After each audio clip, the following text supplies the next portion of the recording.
Man, this is crazy. Yeah. Nigga that got spoiled off these fucking PJs. It's not like I'm too good at fly commercial. That shit just... So we got to China, and first things first, taking a look at new warehousing space. And walking into a space like this completely empty always is something magical, knowing that very soon this entire space is going to be stacked to the roof. Alright guys, so a couple months ago I walked into this space empty, and we've slowly started to move stock from our clients into this new space. As you can see right here, day by day we're getting closer to keeping up with the scale that we've been maintaining for these last couple of months. For those that don't know, I've shot a video of me walking into this space completely empty and just like seeing all of the stock that we're transferring from our clients into this new warehouse right now. It's just an unreal feeling. It looks a little messy right now because we're like mid-transfer, but probably by the end of the month, this is all gonna be done. The big thing that I spoke about in the last video is just getting the actual contracts with like the local contractors for the space, all of the employees, and you know, reaching very deep into our pockets to get this deal through and sign off on all the expenses, which we had to validate, double check, local PRC entities, the whole shit show, but we got it done. Today is a massive day. Just walking through this space right here, it just feels unreal. It's look at this, guys, this is crazy. I'm telling you, there's no one doing the shit we're doing, man. It's insane. Bro, it's crazy, man. New bags. Looks good. Looking what I told you about. Oh wow. I did like 200,000 items stock inbound today. There we go. Well, as you can tell, guys, we're ready. Bro, we've come such a long fucking way, man. What a fucking day, bro. Man. It looks big, huh? Crazy, bro. I remember walking into this space when it was empty, man.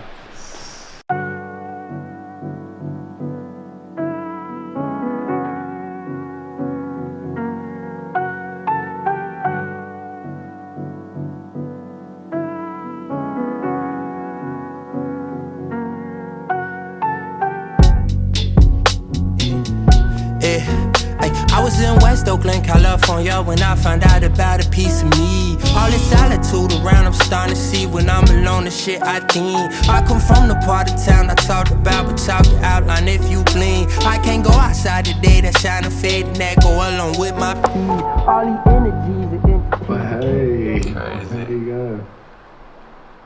Right, just getting started, huh? Come on. Bro, this is crazy, man. Fuck. Congrats, man. Congrats. Just to think in February you had 500 subs. Man. 100,000 subs. I'm gonna go for a run. What's up, people? It's early morning here in Hong Kong. I'm about to go for a run. Pretty unreal. We just hit 100,000 subscribers on YouTube, and these last few days have been pretty, I think weird is the best way to explain it, because just looking at how long I've been doing this for and how these last few weeks were literally just the cross-section of almost everything I've done in my entire career just coming together and reaching a new level which I've always dreamed of. After that week, it just felt like coming off a cloud and just standing still and being like, shit, you know, we've done it. It's been the end of the beginning. And it's been like very hard to just really even like understand how I'm actually feeling about it all. And when I look at the different stages that I've gone through, you know, it's like it never gets less. Let me put it this way, it'll only be as stressed as how stressed you want to be about it, because all of these stages, no matter how big they are, they pretty much all feel the same. You know, you always will feel pressure after you reach a certain point. You will always feel stressed, and I feel like you just got to be okay with that, you know. And the most important thing is, in like a week like this, it's realize what's the best part about it, and that's like getting to this point. It's like doing this, and now just taking a step back, reflecting on everything that's happened, by far the best year of my life, and then plan a new one. And just make sure that you stick with that momentum and that you keep doing things that give you energy, that you keep doing things that make you happy. Focus on the things that are going well. There are so many things that in my head are not going well, and I've been pretty fucking in my own head this last week, to the point where I even had a little bit of a breakdown and like called one of my closest friends and just talk about what's happening, right? The pressure, the responsibility of people, the standard that I set myself, like I'm all doing it myself. A new stage that I'm entering in my life. Pretty big news. I got a girlfriend. So just like figuring all of those things out, it's been like, the best thing ever, but at the same time also the most overwhelming thing. And she ended up entering my life in like the craziest time ever, like literally the busiest time in my entire life, where all of these efforts from a decade worth of energy, time, money just comes together. And she's been so supportive, and I don't think I wouldn't even be able to have survived these last few weeks with everything going on if she wasn't by my side. But anyway, I'm about to go for a run, and we're probably gonna spend a lot of time in China since we're getting the new warehouse ready. We're almost close. It's gonna probably be finished in a month. So my lease is expiring here in Hong Kong, so I'm practically homeless, guys, which was stressing me out a lot as well. So I can easily fix something, but it's just like the process of getting it done, moving out and shit, it's like I don't have time for that shit, and that's just the way it is. You just got to deal with it and just fix it. Anyway, so I'll likely be in China for the coming months. Just base myself out of China so that I'm really on top of the operations, on top of getting the new bigger warehouse set up in a more efficient way. Q4 is around the corner as well, so during that period I will be in China to make sure that everything goes well for our clients, and that we have, we have zero room for mistakes, because that's one thing I've spoken about. Funny enough, I'm driving a car myself right now, but when you drive a car and you go really fast, it's extremely sensitive, and that's the same thing with momentum. And we have more momentum than I've ever had in my entire life. So the only thing that you have to do is focus on the good and not let the momentum die in any form or shape. Don't let anyone ever take your momentum away. I've had my momentum being taken away from me, and it took me years to rebuild. So I don't know where I found that energy, guys, but I'm glad I could give it to you. About to go for a run, and then we're gonna get back to work.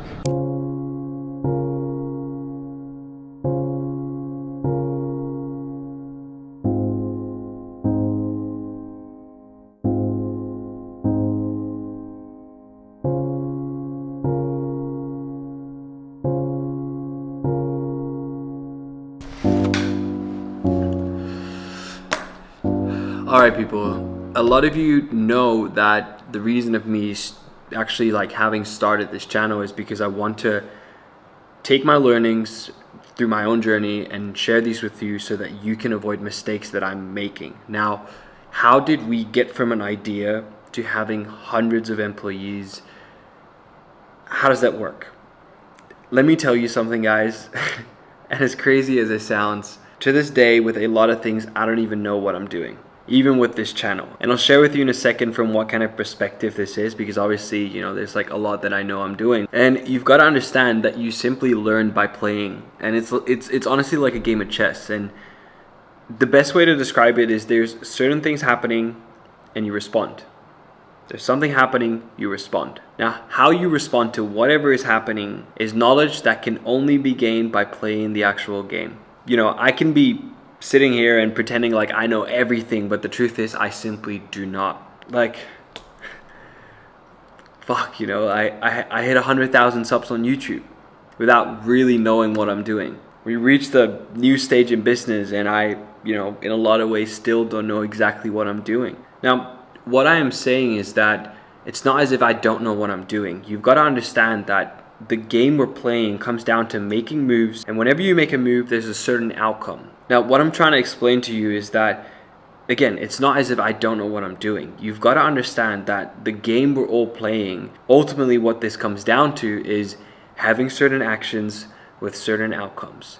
And me saying that I don't know what I'm doing is that we've reached new levels which require new actions with different outcomes.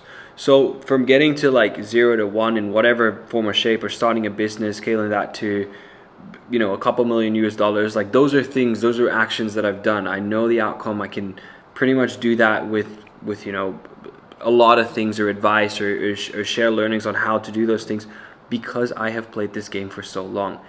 But you've got to understand that the challenges that may come your way in the beginning, like the unknowing of how to do this, are going to be equally as tough, or equally as annoying, or equally as unknowing, even in like this stage that I'm currently in. And that was, you know, like a realization that I've had of just wrapping up this year, again, biggest year of my life, planning a new one, knowing the challenges that's going to come my way this year with what we're doing, and just realizing, like, you know, come at me.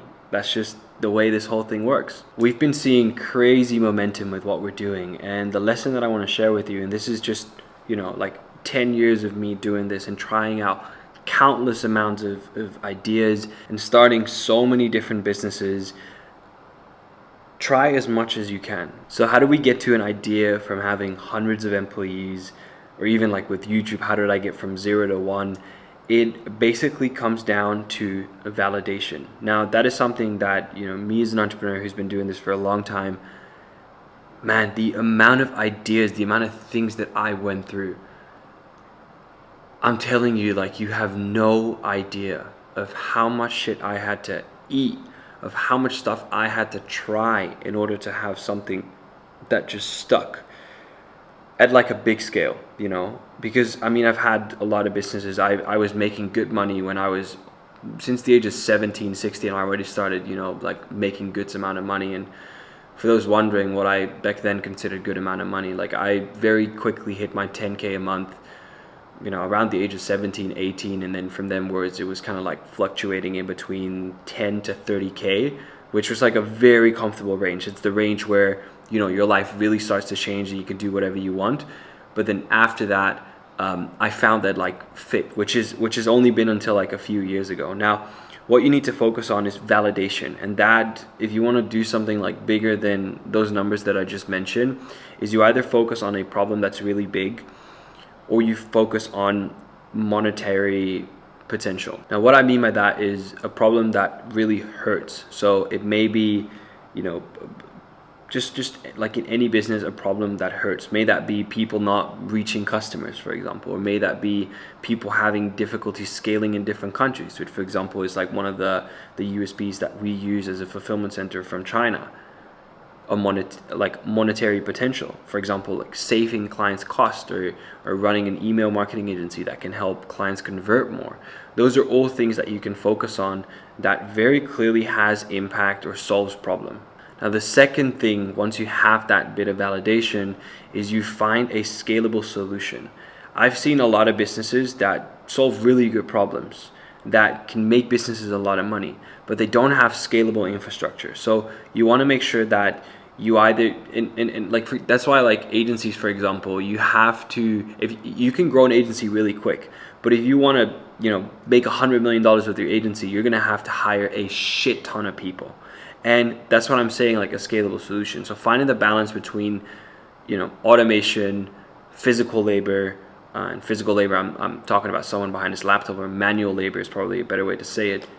And then cherry on the pie is understanding the actual impact of what it is that you're doing. Because if you're making someone, let's say $100,000 extra, it is very fair to say that you can charge, let's say 10 or 20% of that actual like money that is made, or how big that problem is solved. How much does that client in itself is worth, and how much do they value the solution to that problem? So I know that may all sound a bit vague, but realistically, that's really what it comes down to. You just have to, from the most logical point of view, look at those three things. What problem am I solving? how scalable is the solution, and how much impact does this actual solution have. One of the problems that I'm currently working on, especially since you've been seeing me seated behind this desk for a couple days now, I haven't moved much. And again, it's just like this crazy period, and now we're setting ourselves up for scale. And that is something that I'm doing, because growing to a enterprise level, one of the biggest pain points that we face as a company is that there's a lot of people that have information in their head. And that's great, it works, but if you really want to scale this, if you want to build bigger departments with more ownership to those responsible people, you have to make sure that that information is stored and accessible to lower levels within the company to just execute accordingly and up to the standard, and have really good ways of improving and measuring those set of outputs. Now we're doing that through creating sort of a source of truth, where every single operational step within our company is documented, and I'm preparing a training on how the team can put together a document like this. Now this is obviously for a pretty sizable company, but I would highly recommend everyone to do this in general. It's just really good to have clear understanding of what's happening, when it's happening, and how you can improve it, and most importantly, how you can measure it, because I always say if you can't measure it, you can't manage it. So I'll be actually recording this session and this training that I'll be giving to my team, and I'll just give this away for free to you guys. But what I'm going to do is I'm going to send this to my email list. I recently started an email list. This is the first time I mentioned it, and you'll be able to find it in the description below, because I don't want to do very long sit down videos and everything. I'll keep sharing you guys and taking the best pieces out of everything that's happening in my life. But for those that are really interested in taking a deeper dive into the actual context of what I'm doing, how I'm doing it, and how I'm actually implementing this, which is also something that I'm learning from people above me. It's not as if I'm reinventing the wheel. These are proven systems of people that have had companies that had 1,000+ employees. So a little bit of a short episode. I don't have a camera person with me, and that's okay too. It's just the way it is, keeping it honest and authentic with you guys as usual. And it's been stressing me out a little bit, to be honest. I just want to maintain the actual quality, the standard of content that we've been putting out there. But we're trying to make it work, and I think that's what this is all about. That's definitely one of the lessons that I've learned by playing this YouTube game, is that you can always focus on quality, but you just gotta release, you just gotta ship, and you'll get better and you'll get better. And some weeks it's not the best episode, some weeks it is the best episode, and that's just the way it's gonna be. And as long as you find peace with that, you're doing yourself such a big favor, because ultimately the pressure and everything, and I spoke about this earlier in this video as well, it's that's what I'm giving myself. You're the one applying the pressure, and trust me, it's really good. But if you really understand that it's actually quite relative, it's not the end of the world, man. We're healthy, you have access to the internet currently watching. Count your blessings, guys, really. And I'm starting to realize this more and more, which is not making me less hungry. Trust me, I'm just entering a stage where I realize that I have to work smarter, not necessarily harder. And that is a new stage for me as well, But yeah, as I said, learn to work to live and not live to work. There's a lot of moments that I regret sacrificing, and I don't think that I necessarily had to, if I really think about it, because of applying so much stress and so much pressure to myself. So take that as a learning. Spend time with your loved ones. It's one of the things that I've sacrificed, and I wish I could do it over, but I can't, and that is okay too. So yeah, that said, I hope you've enjoyed this video. Let me know what you guys like me to share more in the comments, and obviously, tell the boy what you think of these videos. And yeah, I'm wishing you a fantastic day to wherever in the world you are. I appreciate you being here, and I'll see you guys next week.